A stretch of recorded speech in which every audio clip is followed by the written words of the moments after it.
Welcome to the Beyond Atheism podcast, with me, Nathan Alexander, and my co-host, Todd Tavares. Moving beyond questions of God's existence, this podcast asks, what's next in a godless world? If you're enjoying the show so far, please like and subscribe, rate and review, and consider supporting us on Patreon.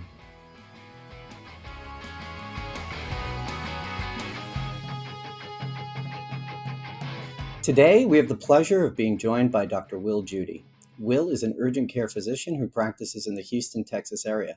His secular activism began in 2016 when he joined Houston Oasis, a local group committed to building community for the non-religious, where he is now on the board. Since then, Wil has taken on leadership positions with Houston Atheists and become the state director of Texas for American Atheists. He's used these positions to build advocacy coalitions across Texas, which include both secular and non-secular organizations. Because of his work, he was recently recognized as the American Atheist Activist of the Year. Wil, welcome to Beyond Atheism. Hey, thanks for having me. Thanks so much, Wil, for coming on. Just to begin, we usually ask something about your background. We want to walk through sort of your biography, but just to begin, tell us, how did you come to be an atheist? Man, so my journey was very gradual. I didn't grow up in a religious household. We really didn't go to church much, like maybe once a year, maybe. But my dad put my sister and I in a private school. This is back in the 1979 or so. So this is in South Texas. So he put us in a private school so that we can go at our own pace. You'd have to know my dad for this. So I skipped 2 grades as a result. He was right on that point. But it was a private school, a non-denominational Christian school. So every school day we had an hour of Bible study. And I actually learned a lot about the Bible, Christianity. I became saved. I was a good Christian boy. So that's where my indoctrination happened. That's where I became a Christian. And I was in that school from grades 1 through grade 9. So I left that school in grade 10 and went to a magnet school for health professionals, a health professions high school, again, back in South Texas. So I didn't have the daily indoctrination, and that's where my slow, gradual flittering away from Christianity and belief happened. And then, so you go to college and you really start to learn about a bigger world, and you learn about other religions, other histories, start to meet people from other places. And with that wider world, you get more knowledge. And at the same time, I wasn't having that indoctrination. So I still believed actually until my early mid 30s, but it was just a gradual floating away from Christianity and then religion in general. Wow. So, one of the takeaways from that story is like it worked, right? Like the religious school, religious education convinced you to become religious. And it took you it sounds like it took a long time to get back to non-theist. How long would you say it was between your, I don't know, baptism? Were you ever baptized? Yes. Wow.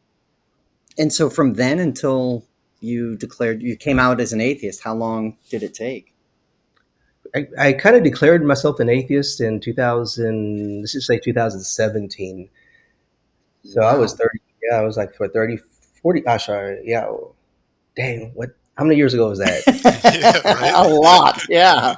Oh my goodness. Wow. Yeah, it was my early 40s. So, Yeah. but I remember I was flittering away at that point. Yeah, maybe it was late 40s, but I never really had a driving force to leave religion. I just flittered away from it. It just didn't, wasn't an important part of my life.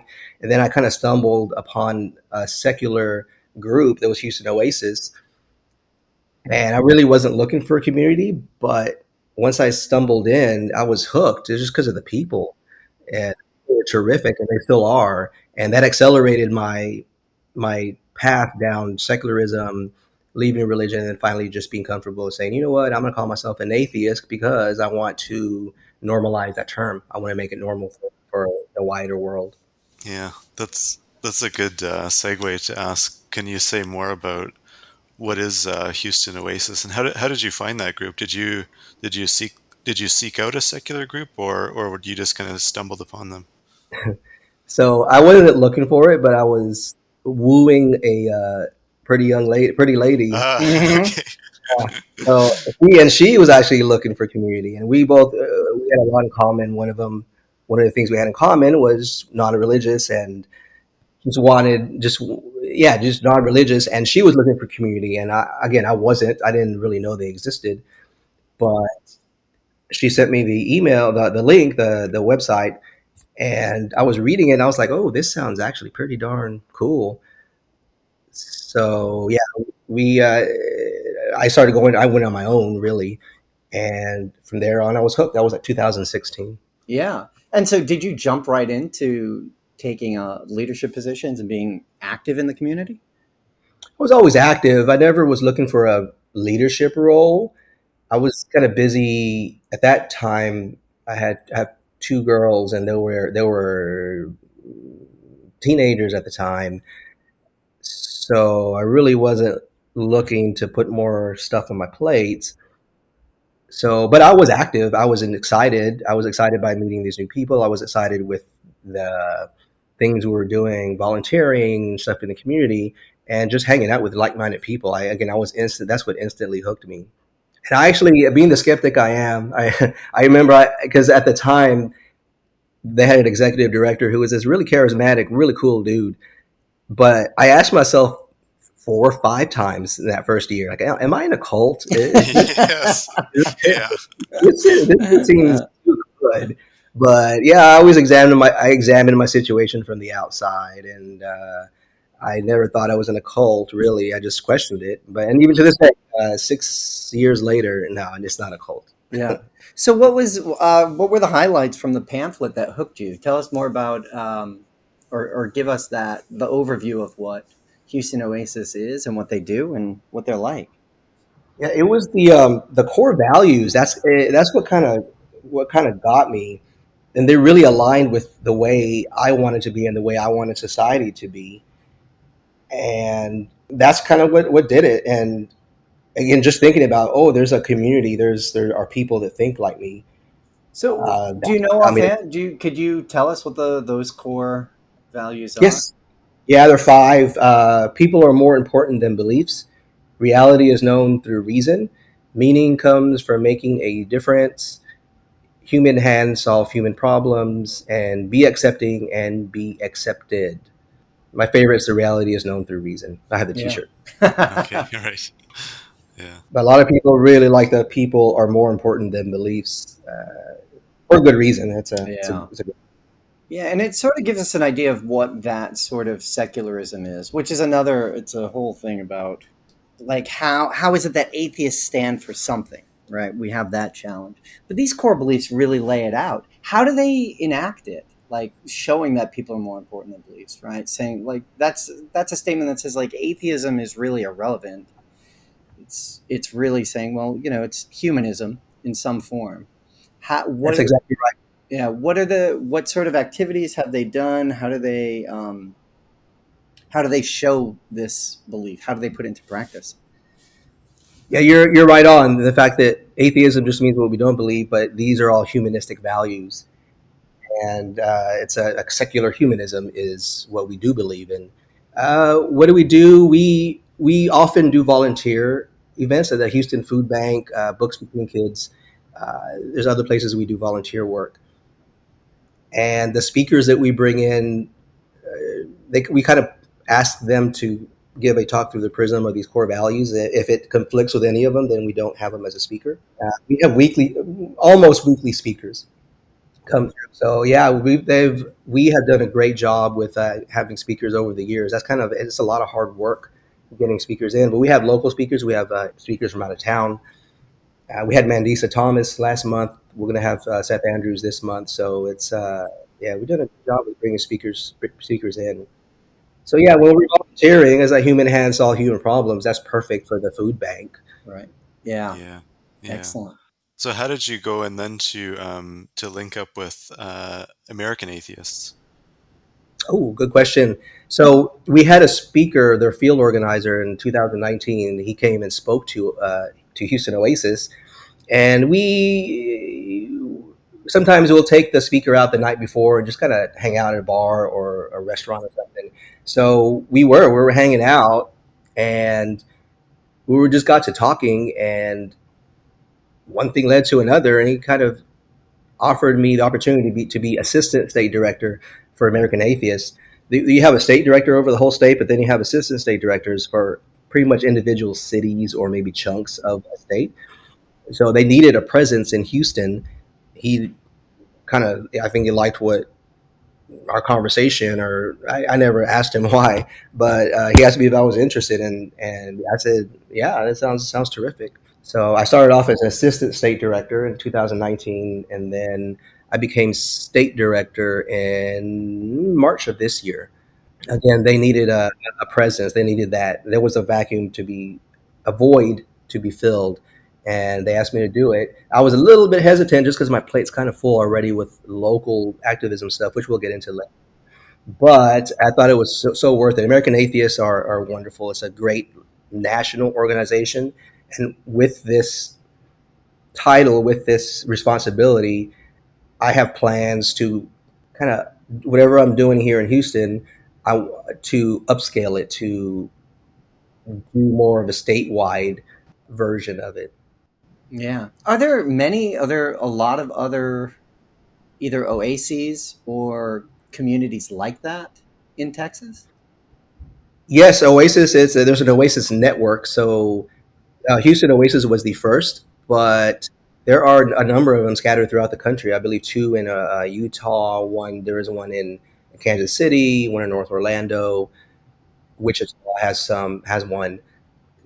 Yeah, they're peppered around the country. Oh, that's fantastic. So, and now they're connected with, at least you're connected with both. That's a fantastic connection to have. It is. I get to wear multiple hats, and it's made things that we try to do locally. We being Houston Oasis and now Houston Atheists, and we have the backing of a national group, so that makes things a lot easier. Plus, I'm a liaison between the two, and again, that if we ever need anything, I can facilitate that stuff. So it's been cool. Yeah, and it sounds like it's easy to set up and apparently move up through the ranks. Will, that is a quick ascent. That's pretty impressive. From just declaring yourself an atheist, just Yeah, recently, yeah. yes. Right, yeah. I couldn't talk because you're making me blush. Yeah, I know. Apparently, it's just you just have to go out to dinner with someone, and they appoint you the state director. Yeah. Well, yeah. Well, this will to make you blush more. You were recently named the American Atheist Activist of the Year. Um, can you talk about that?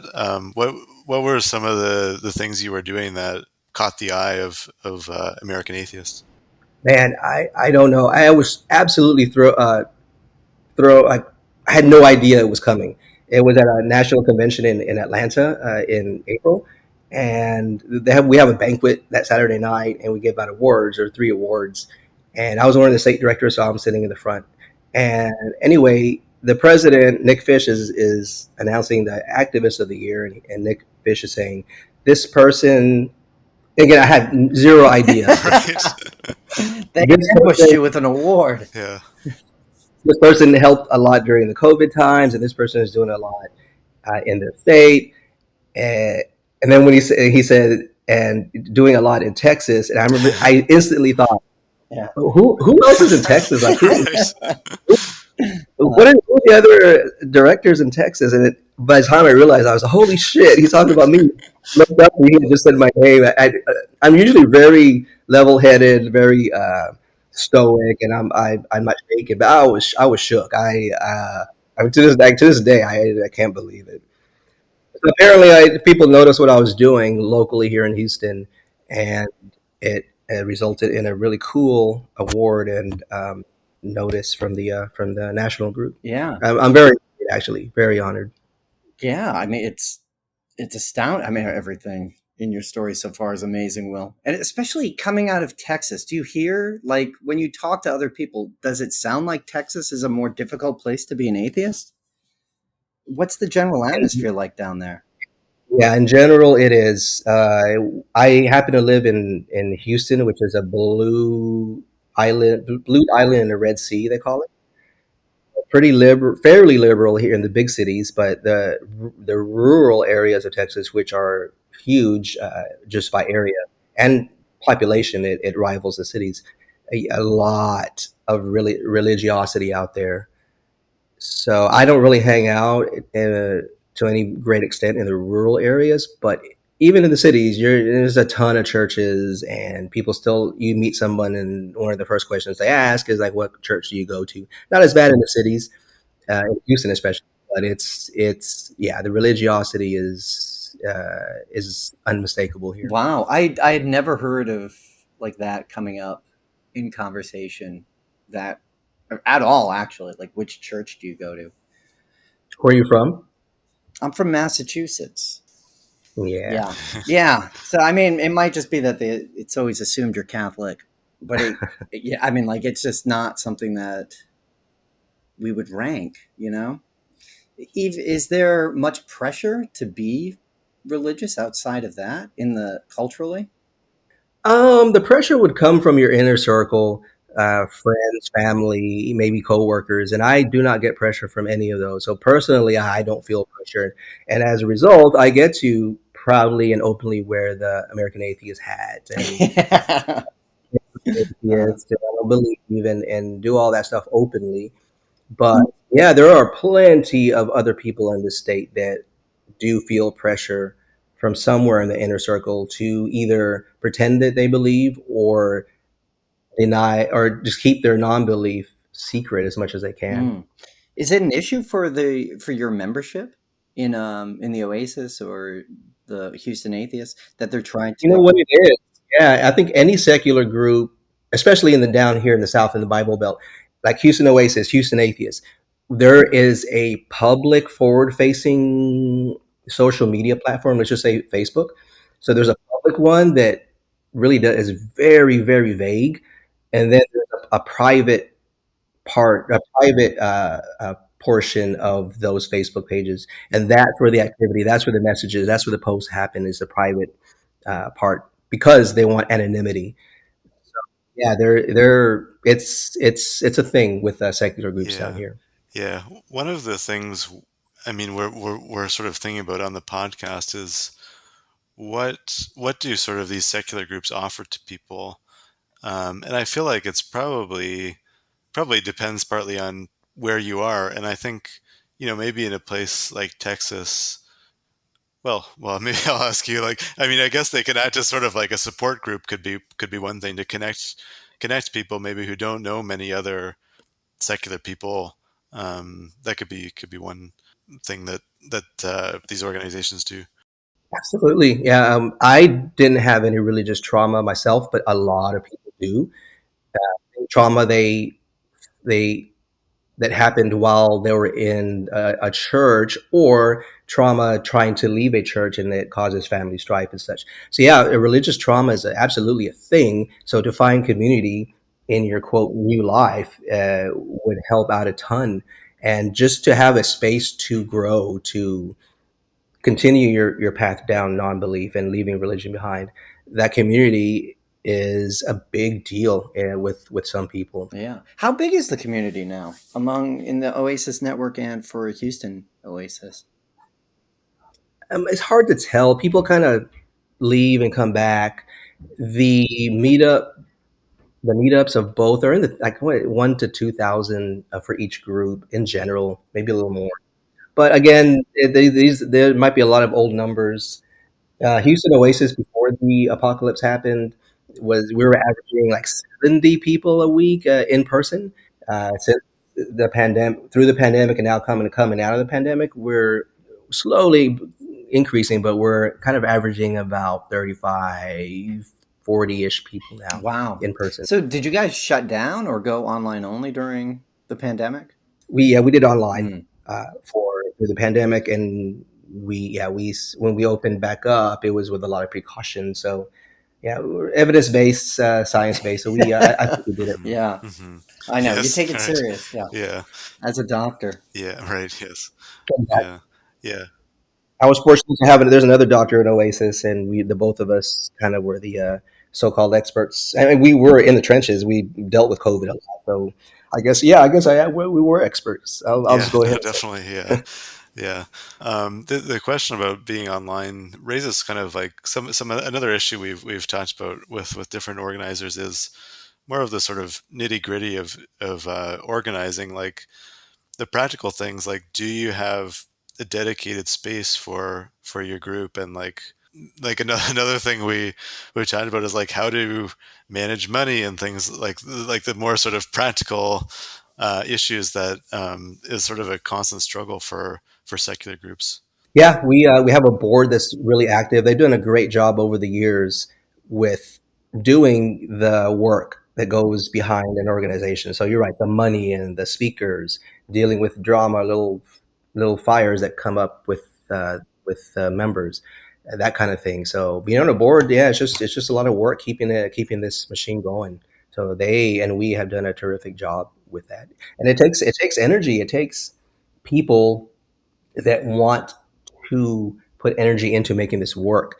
And before the pandemic, it was okay, but pandemic really has tired a lot of people out, and not only us, but I think it's a very common thing statewide and nationwide that people are the people that were on the board like us through the pandemic. We've kind of overextended our stay, and we need fresh blood, and that fresh blood isn't really coming as fast as we would like. So we're working on it. Yeah. I mean, yeah, it's sort of ironic that I feel like probably churches have the same would have the same issues, I guess, of like wanting new people and not getting it necessarily. Um, Yet again, another issue we've talked about is how to kind of build sort of sustainable, lasting communities. And what has been successful for you guys so far in terms of getting people, first of all, getting people in the door and then getting them to come back. Yeah, I would say our speaker committee has done a great job with that. I give them kudos because I think that's what keeps people coming and has it brings in new people through our doors. So having great speakers, again, Seth Andrews this month, Melissa Thomas last month, local speakers and great topics as well. I think that has done a great job. Our marketing has been good. It's we have to be careful with marketing just because again, it's kind of a weird environment to be really out there blaring your trumpet that hey, we're secular, look at us. So have a we have to do it with some caution. Been at the activist flavor in this group. Houston Oasis is not an activist group, but I do have an activism energy to me, obviously. Yeah, yeah, clearly. So yeah, we'll get into yeah, I do have a story as a segue into another Oh, go part for of it. my Go activism. for it. Because I mean, there is like right now there. One of your the the enigmas of Wil Jeudy is where did this come from? Mm, How is it? yes. Like, was this? Had you been active in other things before this happened, or what? Was it that You someone know lit a what? match and set off a powder keg? How did this? That is a terrific question because no one forced me to do this. Everything I'm doing is by on my own accord. And the reason I do it is because it brings me joy. And when it stops bringing me joy, I'll stop doing it. But I love the people that I am meeting in this journey. I love the fact that I am making the world a better place, at least in my opinion. And it brings me great joy. And I've sacrificed exercise, I've sacrificed relationships for it, but I still think it's worth it at this time. So yeah, so go back. Yeah, in my life, I'd watch the news. I voted every 2 years, but I never really got into local politics. I would vote for president, maybe a senator, but I wouldn't take the time to know who county judge is or my Texas senator or that kind of thing, down ballot. Uh, So that was most of my life. I had two young girls I raised, a job, and life was fine.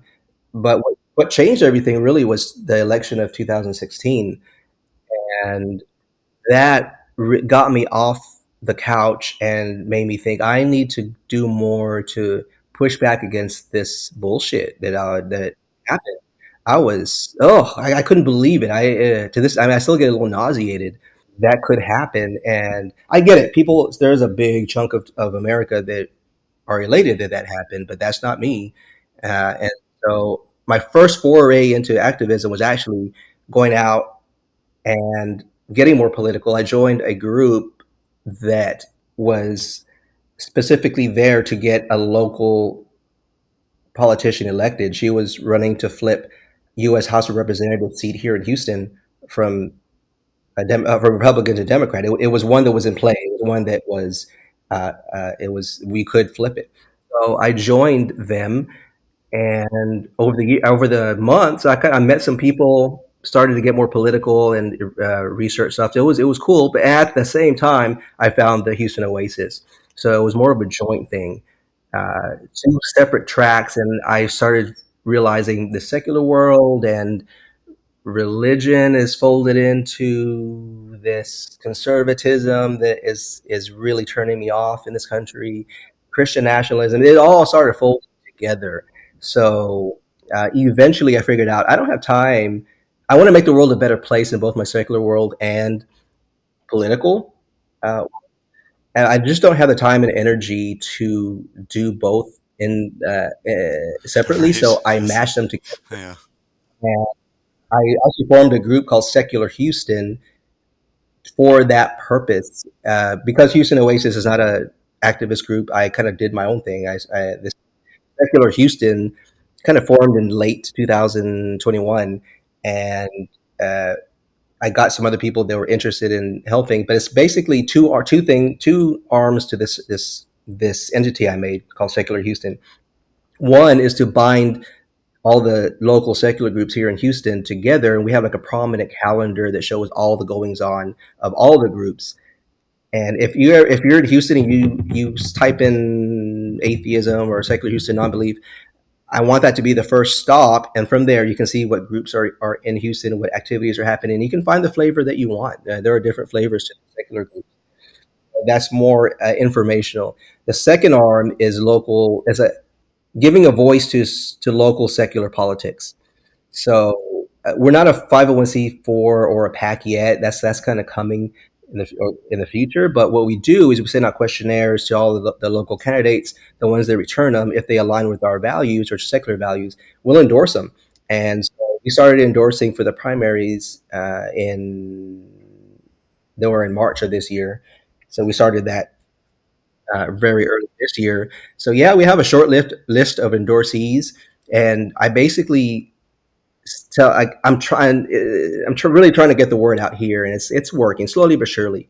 But basically, I want to shake people and tell them, look, we did all the work with sending out questionnaires. These people align with our values, and we're endorsing them.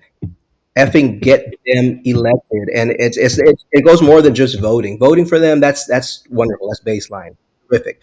But you need to do voting plus. You need to these people that we endorsed, send them money, volunteer for their election. Spread the word. Focus your energy and time on these people, because if they get elected, if and when they get elected, they're going to align with our values. And then all of a sudden, if we have someone that remembers our name, then we can start to lobby. They're in office, and we can kind of walk in their office with an appointment Yes. and say, "Hey, this Mm. bathroom bill coming up, or this thing coming up, yeah, that kind of sucks. It'd be great if you can speak against it or vote against it." So yeah, just kind of this is all at a local grassroots level. So we're just getting started. It's kind of exciting, tiring at the same time, but exciting. Yeah, we have a website. We have Twitter. We have a Facebook page and a TikTok, which we're I'm still trying. No, I'm trying to still figuring out what to do. Right? Yeah. Yeah. That's an amazing perspective. One that I don't think I've heard before, where it's you started out with this with from the political position and then moved to atheism, which is weird. Normally what we've encountered is people who are join a group or found a group and build this community and then try to politicize it. You seem to have gone the other way, but like you see them as wed, right?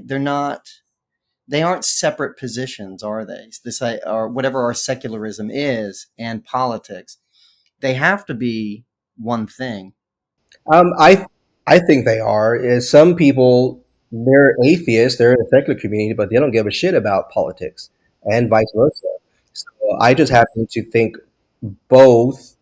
In my world, I just want to make the world a better place. That's really what it comes down to. And in the way I think, both are platforms from which to make the world a better place, or at the very least, just push back on the this immorality, the ickiness that is all the vogue right now. And I mean, that outreach that you did, right, and like that platform that you've laid out, like this is how we're going to do it. Like you send out the poll, you find out where politicians stand, you endorse them or you don't endorse them, and you build off that to connect with them, right? Become part of that power unit, get them elected, make sure they know you helped get them elected, and then you get the things that your community wants. That's right. And I don't want to tell people how just vote for these people. I want to teach them why it's important to vote down ballot and how to vote. It took me years to figure out how to vote and research and print out a sample ballot, fill it in the bubble, and it took me years. So I remember I voted for many years. But I just didn't go the next step to give it the down ballot stuff. But it's so important, especially locally. And I want to tell people, don't avert your eyes from the national politics. That's a dumpster fire. Let's focus on local stuff.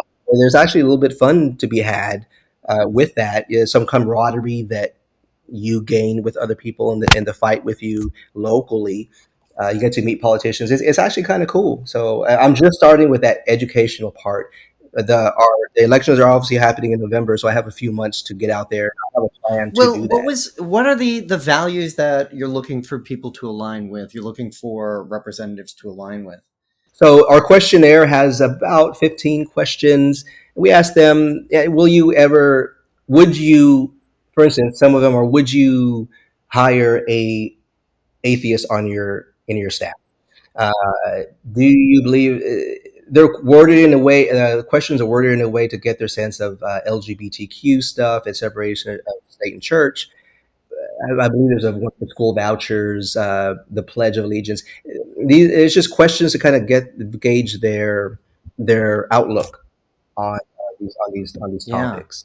And has anyone been a perfect match? Yes. Really? Oh, yeah. There are two that. I mean, I don't want to get too specific, but there are a couple that are personally.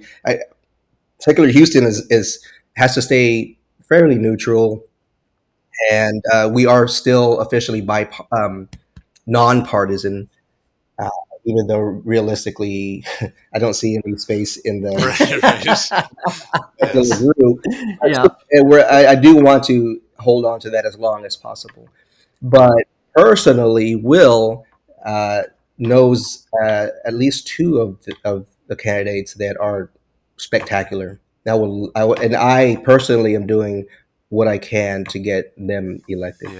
I think like what you're describing is sort of like kind of the next step that atheist or secular activism should be taking in the sense that like we know that there are growing numbers of secular people, non-religious people, but now the next step is to actually like mobilize them into a political base, and I think it sounds like you're definitely doing that. I'm doing it here in Houston, and the funny thing is, I'm like getting advice from people all around the country. Like I'm reaching out. Evan Clark in California, he's awesome. He's an Atheist United. He's their executive director, and he's actually been doing stuff like this for years. And he told me, "Hey, Secular Arizona has been doing it for about 10 years." So I looked them up, and man, everything I'm explaining to you guys, they have been doing it for 10 years. I'm like, what? I reinvented the wheel. I mean, I knew I was doing it. But I didn't know at the time. I didn't know. I didn't have a template for this, so I just kind Right. of Yeah. made it up. But now that I know that other groups are doing it, yeah, I will. Uh, I will learn from them. I will steal steal some stuff for them just to increase my chance Yeah. of success here in No, Houston. definitely. Yeah. Yeah. Yeah. I get the sense you're going to be teaching them pretty Yeah. soon. Yes. Oh, Yeah. Yeah. Yeah. let's see what happens. I gotta go up against the end boss, which is Ted Cruz. All But right. Right. Oh, Right. yeah, right. Well, there goes your nonpartisanship. I just thought that Is I messed up. is he running, or I mean, it's his turn to run this year? Not this year. I believe Not this he year. Okay. comes back in up for election in 2024. And he was running last time. Was that against It Beto? was against Beto, yeah. Okay. All right. Okay. He came close. Beto came real close.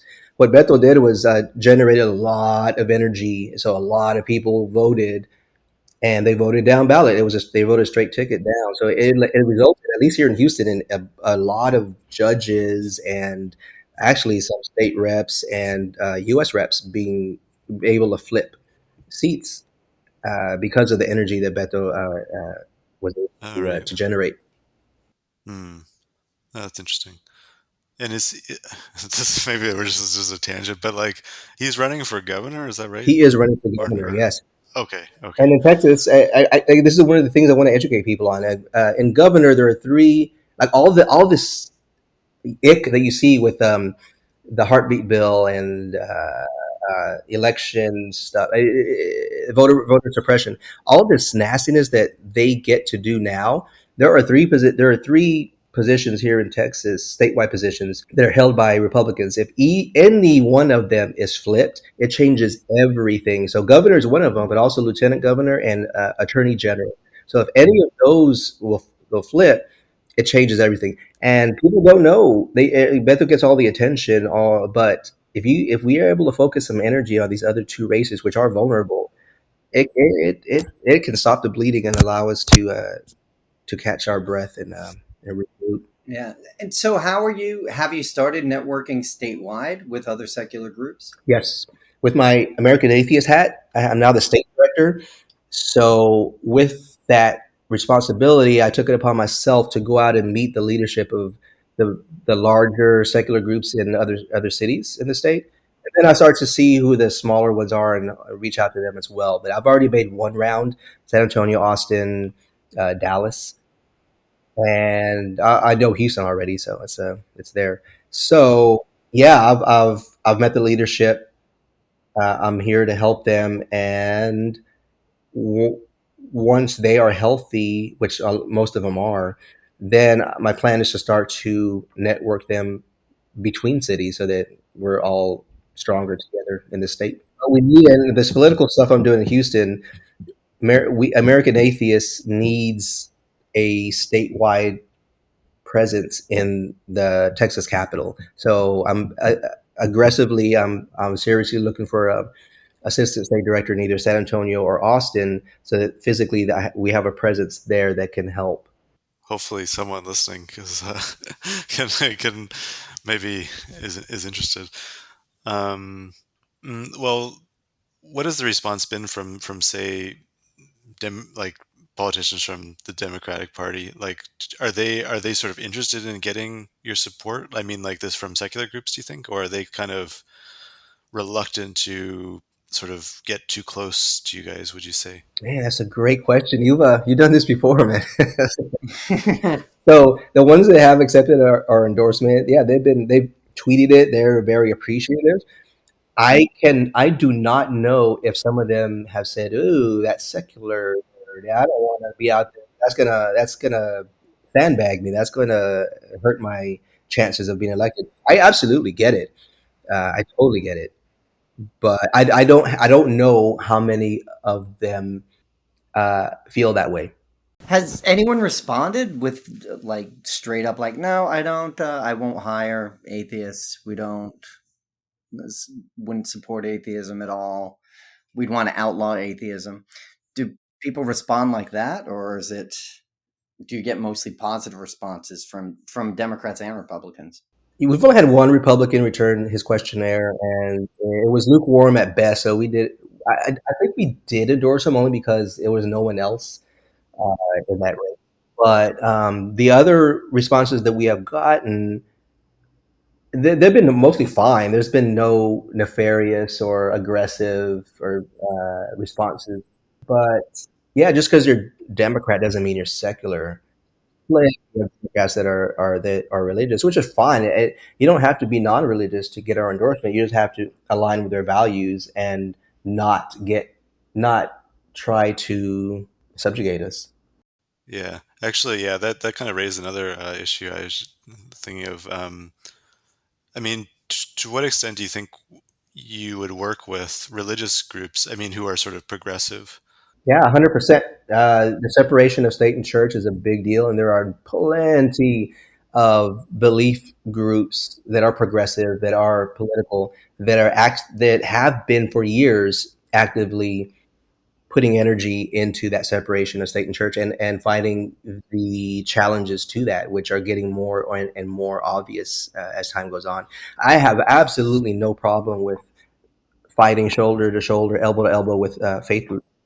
If we align, we want the same result, then let's fight together. I mean, I love it. It just makes everyone stronger. Yeah, absolutely. Are there groups that you've aligned with already, or you coordinate with? No, I it's on my to do list, but you should see. No Mm. one can see my to do list. I'm I'm waving in front of the camera. There's a lot of stuff on there, man, and that is an important one. So yeah, and I'm gonna start locally and go from there. Try to introduce myself. I have a list of people I do want to reach out to. But yeah, it's I no. To answer your question, I don't have anyone on my list to report at this time. Well, we found one thing that you haven't done yet, Will. That's pretty stud. Yeah. Yeah. I'll, And I'll so, return my award. Okay. no, no, that's just another thing to do. We don't want that. So, I mean, this is just, it sounds like so much, but you've like, people have come together and accomplished this much so far and organized. This is one of the more incredible things is that you've built your own network there, but not only like in the state, across state lines. Has that how has that fed into things that like your speakers list? You guys say you have a speaker every week. I mean, a different speaker every week. That's 50 people. Is it? Do you have a list that you're able to draw from? Are there people you coordinate with who've done this as well? Yes, we have a list, and I wouldn't say it's 50 a week. There's holidays. Well, now we started doing once a month. We do like a social week, so it gives us a little bit of a break. So yeah, we do have a list. We ask people to come back if they haven't spoken a year or two. So we do have return people coming through. Sometimes people in that are members will give a talk. So it's been working. It's hard work to fill up the speakers schedule, but it's something that we do well. One other question I wanted to ask that just you just talked about sort of organizing locally, then kind of working your way out from that. Mhm. I wonder, like, since you're involved with local groups, but then you're also involved with American Atheists, how do you sort of see the sort of the local and the national level kind of fitting together, if that makes sense? Yeah, no, it does. The national level organizations do some things well, and they're a absolutely awesome resource for local groups. So every local group, every city or town is going to have their own problems, their own needs, which national organizations can usually help with. So yeah, it's a network, and the more arms, the more tentacles out there, the more groups are networked with each other, whether that be local to local or local to national. the stronger our movement will be, and the healthier we'll be.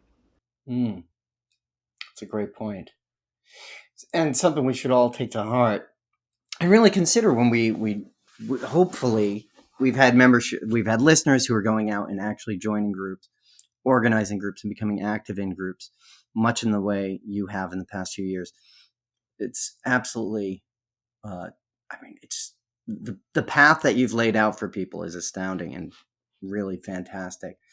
Hopefully other people can do it as well as you, or nearly as well. But with that, let's move on to the lightning round called Can a True Atheist? These are yes/no questions. Wil, there's no wrong answer. It's mostly tongue-in-cheek. They're yes or no questions, but you can answer however you like. We encourage a bit of an explanation. Yeah. Yes. Okay. So we'll start with an easy one. Yeah. Right. Can a true atheist believe in God? No. Okay. See, this is easy. Good to have that one as a baseline. It's in the name. Boom. I think it's in the name. Yeah. All right. Maybe this is easy too. Can a true atheist believe in karma? Oh, that's a good one. I would say yes. Karma. You know what? I'm going to retract that. Okay. Supernatural, something directing something. You got me stumbling. I don't believe in karma, but a true atheist believe in karma. I'm going to say no. Yeah, just because that's too supernaturally, too something out there directing fates. Wow. All right. These are strong answers. We like that. Can a true atheist study theology? Oh yeah, no, that's easy. Okay. Yeah, it's interesting. It's fascinating, and if you understand theology, you can kind of start to understand people, like society, and that's one thing I've done. I've studied more social psychology since 2016, and when you study why people do what they do, you don't get as angry. You're still frustrated, you're still annoyed and embarrassed, but you don't get as angry. Well, let's mix it up a little bit then. Can a true atheist study medicine? Yeah, of course. Yes. How is that? Yeah. Were you a believer when you started studying medicine? I was really starting to flitter away from it at that point. It wasn't a big deal, but yeah, I still believe in God and in Jesus. I couldn't. I remember being very frustrated with when I decided, okay, I'm just going to cut Jesus. I envisioned me cutting a string to a balloon and letting Jesus go away. I was frustrated because it took me months to get to that point when I decided I was going to do it, and then when I did it, it was scary. And I think it was my mid 30s or late 30s at that time. But yeah, yes, study medicine. There is a God, I remember, but it wasn't anything that peppered my beliefs in treating illness or people. Oh, on a slightly different note, can a true atheist support the death penalty? Sure. Yeah, I don't think atheism has anything to do with that belief, the outlook. Kind of a little bit, the Venn diagram starts to separate with those two, I think. But yeah, a true atheist could support the death penalty, yes. Can a true atheist say "God bless you" after someone sneezes? Yeah, why not? There's no meaning behind it. It's kind of more of a habit. Yeah. Mm-hmm. Yeah. So it doesn't bother me at all. They could do it, yes. Yeah. There's no controversy over that in your community? Nah, we laugh about it. Okay. All right. Can a true atheist try to convert other people to atheism? Yeah, I see it all the time, and I don't necessarily agree with it. But hey, everybody's different, and I guess is the official term deconvert. Right. That's a good point. Yes. Yeah. Yeah. So yeah, sure. If I'm ever in that situation, what I think about it is I'm stating my belief, and if you want to change your mind, awesome. But I'm not trying to change your mind. Yeah. Yeah. That's just me personally, though. But yeah, I know plenty of atheists that what they're doing could be called trying to deconvert people. How about celebrate Christmas? Can a true atheist celebrate Christmas? Yeah, it's a pagan holiday. It's great. It's absolutely yes. Hmm.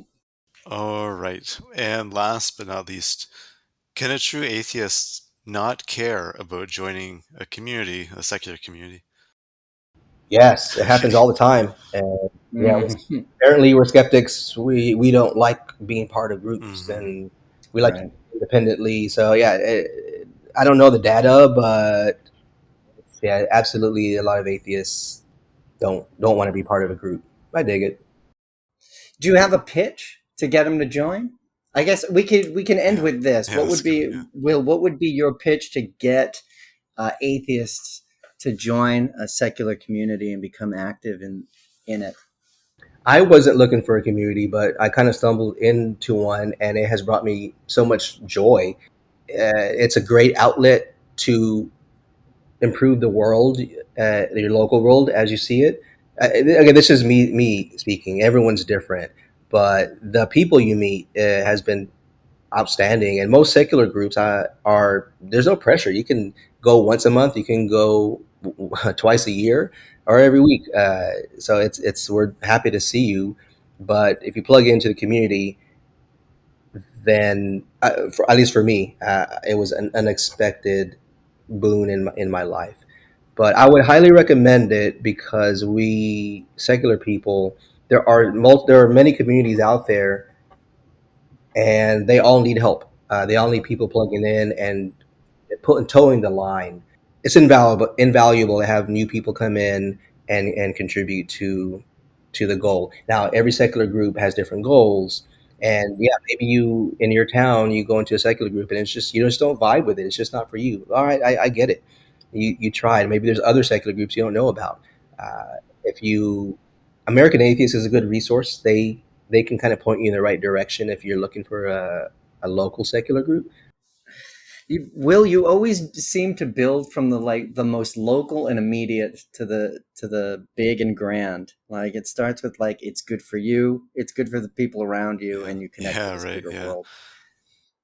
That's yeah. Like, your thinking is so clear on it. It's oh God, it's such a simple pitch. It's such a simple idea, and to see put into action is pretty impressive. So, Will, thank you so much for joining us. Congratulations on becoming the Activist of the Year. And is there anything you'd like to pitch before we cut away?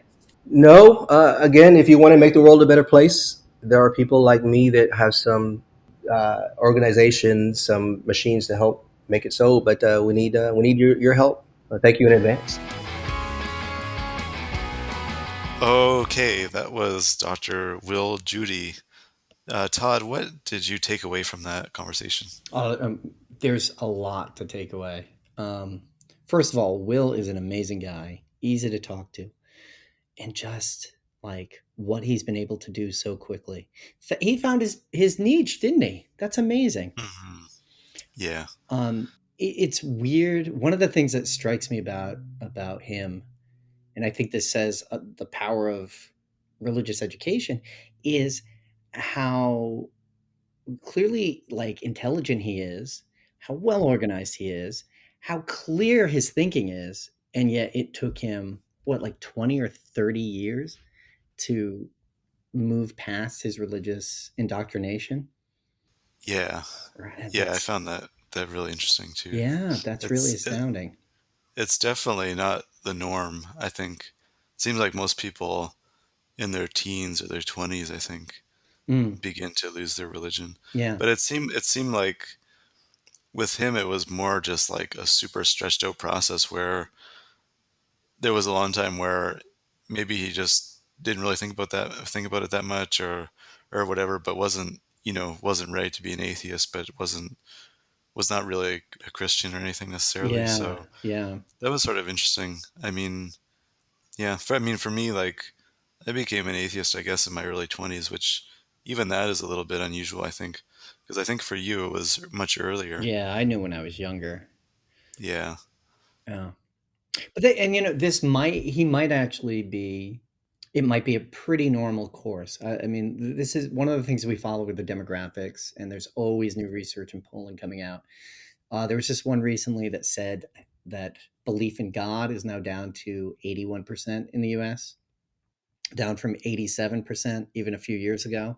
And there's this weird disconnect in that data too, because it's like we already have like 30% of Americans don't attend church. But apparently this may be, well, it's something to pay attention to, and I think Will really embodies this, is that this is just sort of the way things go, right? You stop attending church, you stop identifying, you stop attending, and then you drop belief.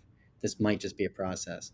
So for me, I like, in terms of his biography, that's something that I hadn't encountered before, and to have him walk us through that experience in his life, really fascinating. I mean, I love hearing the coming out stories. I love hearing how people turn to atheism. So I'm always interested in that. What about you? Was there a big takeaway, a juicy one that you found in there? I think sort of related to the biographical aspect is how it was after Trump's election in 2016 when, on the one hand, he became sort of explicitly atheist and secular, Mm, and then also became more engaged politically as well. And I mean, obviously, it makes sense why that happens. yeah. I think there's also, I mean, another part is too just like changing life circumstances, like you mentioned, like his children were getting older now. Mm. Um, so I think that's another thing that I guess when you've got kids or whatever, maybe you don't have as much time to focus on stuff like that. Oh, totally. Right. Um, Yeah. um, so yeah, I think, but anyway, I think like the link the link he found, or the link he illustrates between politics and secular organizing. I think it's something we've seen a little bit before, but not. Yeah, maybe not. Like he really makes it explicit Yeah, with. we've been looking for this, and he Yeah. articulates it. He put it together, and it's the great thing about it is now it's a resource for everyone. If you are a group that's looking to do this, want to reach out to local officials, and his political positioning on it is, I think, brilliant too. Like, starting local, right? Things where it Yes. matters most, where you have the most impact. Reaching out, if you want to reach out to local officials, want to reach out to local candidates, you can find Will online. You contact him through any number of the groups he belongs to. The resources will be posted below, and I'm sure he'll help you set up a questionnaire to send to them. Yeah, we've got a link for the questionnaire he used in Houston, I guess. And we'll include the link for that. I mean, people, if you're interested, you can want to adapt it for your own local group, you can get it there. Yeah, I think it's really important that people share these resources. I mean, like, because I do feel like atheists and secular people, we don't want to just be continually reinventing the wheel. Um, Yeah, yeah, I I know. think. It's weird how, like, that's a phrase that comes up a lot on this show, isn't it? Where it's everybody Yeah, like, well, I had to do it, and I'm basically reinventing yeah, the wheel. yeah. But I think that's something that will come as sort of the movement, if there is such a thing, like as it kind of matures, that there will be this sort of institutional background or whatever, that or groundwork that gets kind of laid, and that people can build upon it. Um, Absolutely. But we can't fall into the thinking of that it just automatically happens. It doesn't just automatically happen. People do it. And Will is a great example of how you can just do it. It's really like showing up is the biggest part. You show up, you meet people, meet like-minded people who want to achieve like-minded ends, and you work towards them. And right now we're finding, like, with people like Will, we're finding greater networks, we're finding greater resources, connections to greater organizations, umbrella groups that support local initiatives. That's all out there. It's all possible. And if there isn't a group around you, there aren't people that you want to connect with. Well, I mean, there are people you want to connect with, but there's not a group already existing. You can start one. It's possible. There are the resources. and it can happen quick. I mean, Will's story is one that, well, I mean, 6 years is a long time. In the last Yeah. 2 years felt like 20 years, Right. but man, that's Yes. not. Yeah. That's, you consider the adversity of the last 2 years for everybody, and to actually be Hmm. getting stuff done, it's amazing. And Yeah. and he, like, that wasn't part of his DNA. It's not part of his training. Right. Yeah. Yeah. That's another good point too. I really didn't know very much about him going into the interview. And, one might have thought he's been at this for decades or something, I know, right? for Yeah, all that he's done. yeah, But no. yeah, So I think that's definitely a sort of inspiring and encouraging story. Yeah. yeah, yeah. It's great, and I mean, we've all got something we can contribute, no matter what, Yeah. So Yeah. And I think that's another thing too. Like you mentioned the Houston Oasis group, just that they're involved in local charity works and things like that. And I mean, maybe not political lobbying or whatever is not for everyone necessarily. I mean, there's different ways to be involved in the community and so on. I think that's another important point too. Yeah. yeah, and it's another thing we talked about, like how atheists are treated in Texas a little bit in this interview. Will gets a little more into it in the behind the scenes stuff that we keep behind the paywall for our patrons. And Right. it's not as Yes. rosy a picture. It's difficult. So for a lot of people who are experiencing religious trauma, people like Will are lucky in the sense that they don't have that baggage. People who haven't lost their families and things because of religious disagreements. Like, just your support is a huge boon. It's a big help. So just showing up is oftentimes enough. Yeah. Yeah. And it's yeah, and Will started with a good place, right? Like, he did it because he likes it. Right? He went out and met good people. So those are all good things that he brought to the discussion. Super psyched Hmm. about that. Yeah. Yeah. Yeah. So definitely check out. We'll put links to various resources down below about some of the groups he's involved with. Uh, and anything. What else do we need to talk about? But I think for in the bigger picture thing, that link that we've been looking for, which you brought up, is like politics, and this is a case where it's becoming explicit, and it's really it's we're starting to see that dynamic. I mean, if we extrapolate from what Will experienced, right? If we take his experience and say, all right, probably a lot of other people are feeling this. It's a lot about, like, this rise of Christian nationalism, right? This thing that, what is a threat to us? Starting to feel that way. And I mean, there's some good news about it. Kansas had an election, they had a vote, they decided to keep their constitution the way it's written, and which it protects abortion as a right, which is fantastic. Yeah. But we know where that threat's coming from, right? It's not atheists who are doing it. Right. Yes. It was a pretty overwhelming vote, as I think I saw. It was pretty good. It was 60-40. Right. Yeah. I and mean, I and think and that's, yeah. that's in a predominantly Republican state. Right. So we're Yeah. talking about a red state, very Trump, and it's pro-abortion, which it suggests a lot about how other people feel about it as well. Yes. Yeah. Hopefully. Yeah. Hopefully that's a sign sort of things to come. Yeah. And if it's what it takes to get people motivated, particularly atheists, to get into politics, then that's what we need. All right. Do we have any other business? Do you have things that you'd like to promote right now? We actually, I just wrote a review of Joseph Blankholm's book, The Secular Paradox. We interviewed Joe a few episodes ago, um, and then I wrote a review of his book as well. So I can include a link of that, I guess. Yeah, fantastic. Yeah, People, you should also buy the book. Or yeah, sure, yeah. yeah, So okay, so I think in order, maybe buy the book, read the article, listen to Beyond Atheism yeah, with Nathan yes, and Todd, and mhm, listen to it again. Share it with a friend. yeah, yep. And we should thank the our Patreon Of supporters, course. Lars, Debbie, and the AHS Plus blog. Thank you so much Big for your ups. support. Really appreciate it. Thank you. and to the audience in general for listening. Always. Yes, really, yeah. Yeah, and if you have any complaints, be sure to reach out. We love hearing from you guys at Nath G. Alexander on Twitter.